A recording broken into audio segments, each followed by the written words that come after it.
Should I be saying hi there? Or just hi, hello. I'm trying to raise the tempo a little bit this time because the last time I was here, I think things got a bit emotional, which is fine. So I'm Anu Martins again, passionate about this topic, raising awareness regarding infertility, and looking at how we can tackle it, giving information about it, how it affected me, how it may be affecting you or a loved one, and hopefully, practical tips on what you can do to address it. I'll be wearing various hats, like I said, coming from the perspective of a doctor, which I am a medical doctor, the perspective of sometimes a cultural perspective, which can have some very interesting nuances, also gender-based perspectives from, you know, as a female, as a male, what does infertility mean to you? How does it impact your life? How can you move from being called somebody who has struggled with infertility to someone who no longer does? So let's go. Today we're talking about the definition of infertility, because if you have a problem, you need to be able to solve it. And to solve it, the first thing is, knowing your enemy, knowing what the issue is, defining it, and then we can go ahead to address it. So what is infertility? The World Health Organization has given us a very useful definition, and I'll read it out. Infertility is a disease of the reproductive system defined by the failure to achieve a clinical pregnancy after 12 months or more of regular, unprotected sexual intercourse. Like many medical related definitions, almost every term in this makes sense and is specific. So it's a disease. Infertility is not in people's heads. It's not vague. It is a disease. It's a disease specifically of the reproductive system. Both the male and the female gender have reproductive systems. It's defined by the failure to achieve a clinical pregnancy, because you can have subclinical pregnancies. You can have conditions in which a woman may think she was pregnant, but if it was not defined clinically, then it's left, to debate. And it's usually after 12 months for those under the age of 35, where there has been regular and unprotected sexual intercourse. Those are, we'll delve into all of this, but those are also very important. Now, for the cohort of people who are 35 years and above, it's if there's been a failure to achieve a pregnancy after 6 months of regular unprotected intercourse. So 12 months if it's below the age of 35, and 6 months if it's above the age of 35. And this criteria is important because it then affects the approach towards finding a solution in terms of management and treatment and what have you. So I think it's very important to talk about and to define infertility, because when that happens, then you know exactly what you're dealing with. There are many other words that have been used and are still being used, even though I think people are trying to be more careful about defining the terms. So, for example, until recent times, if you said somebody was childless, you would automatically assume that means the person is infertile and unable to conceive. But what we have now is that you may have childlessness, which is the inability, which is more or less what we just define as infertility.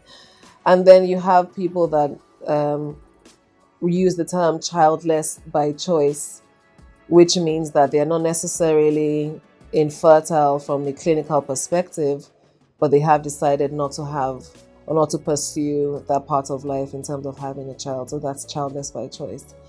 A word that may have been more popular back in the day was barrenness, which also more or less means being infertile, but that also seemed to have, it's more like Old English. And from a cultural perspective, depending on what culture you're from, or from many cultures, it was also, the word also kind of has negative connotations, and it stigmatizes those that are struggling with infertility, which is why it's important to use words like infertility, because infertility is neutral, because it's a medical condition, it's a disease condition. Then there are other things like sterility and what have you, which you may come across. So the whole point of this is to define clearly what we're dealing with, what we're talking about on this podcast. And what we are addressing here is a disease condition of the reproductive system in which there's a failure to achieve pregnancy and to maintain that pregnancy after 12 months of regular unprotected sexual intercourse.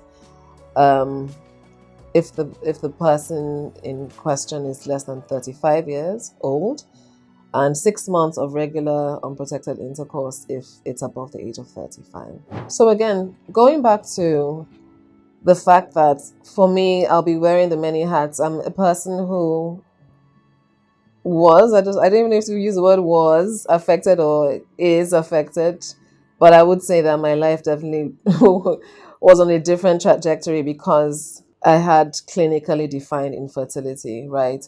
And there are some groups of people who believe that once you have been diagnosed as infertile, you're always infertile. But the point is that because I'm a human being, I have different perspectives, and I did experience infertility wearing different hats. I experienced it as a woman, as a wife. I experienced it in a cultural setting where it's expected that shortly after you get married, the baby should come popping out. I've experienced it from the perspective of being a believer of Jesus Christ and knowing that as a Christian, it's something that it's a blessing. Children are seen as blessings from the Lord. And so if you have a medical diagnosis, or if for whatever reason, understood or not, you have not gotten pregnant, you've not had a baby, there's that question around what is happening, what do I do, how does my faith impact this or not, as the case may be. Then of course, even as a medical doctor, for me specifically, I'm sure the cohort of people in this community that we're building may be fewer, but you can imagine being a healthcare professional. For some reason, people think you should be affected differently. So a pharmacist, for example, if a pharmacist is ill, everyone believes that you know exactly what drugs to use. As a doctor, because doctors, you have a lot of medical information, you know how to treat conditions. It's expected that if you're going through it, you know what to do. I'll be approaching it from wearing these different hats, and also looking forward to your own perspectives, your own experience, whether if you've been through it, whether you're going through it, and what you think about the definition of infertility. But what I would like to do on this podcast is to have this disease definition guide our discussion, so that it sort of prevents any nuances, especially negative nuances regarding this topic. And then a very important part of this definition is that it's all of this within a time frame of 12 months. So if you've had regular, or if a person, and not you that's listening, has had regular unprotected sexual intercourse over a period of 12 months, and you are below the age of 35, and there has been a failure to achieve and to maintain a pregnancy, then it's likely that there'll be a diagnosis of infertility made. But if you're over the age of 35 and there has been a failure to achieve and to maintain a pregnancy, after regular sexual intercourse for a period of 6 months, due to the impact of age on the reproductive system, then it's a 6 months period that is used to define infertility. And so the reason why it's important to break down this, to first of all make the diagnosis, to have a clear definition of infertility, is because each of these criteria has a different impact in a person's context. So scenario 1, you could have a 25-year-old man who has failed to achieve and to maintain a pregnancy with his partner over a 9-month period. The person wouldn't be diagnosed with infertility. So the approach to what to do, what it is, what you're dealing with would be different. So for example, a 45-year-old man or a 45-year-old woman who may not have any clear disease of her reproductive system, has just failed to achieve a pregnancy, for example, but then may have a spouse or a partner who then does have a medical condition clearly affecting the reproductive system. So there are many, I think the point I'm trying to make is that there are many contexts, there are many nuances. As varied and as diverse as we all are, potentially that's how each person's scenario could be, because of the different criteria that feeds into the definition of infertility. So it's important that as we have these discussions, these discussions do not in any way replace the discussions that you have with your healthcare practitioner, do not in any way take precedence over what your treating doctor has said or what sort of treatments you are receiving. It's purely for informational purposes. It's to raise awareness, it's to provide information, and to apply the information that we share here to your own particular context in partnership with your spouse, with your loved one, and to help understand whatever it is that your GP or your fertility specialist is doing. So that's it on infertility and defining it, why it's important. I hope this was useful. I always do hope that anything that we say here or I say here is useful. And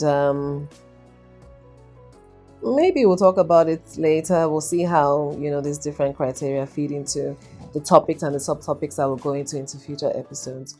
But that's it for me for now. Thank you for listening, and I'll see you on the next episode.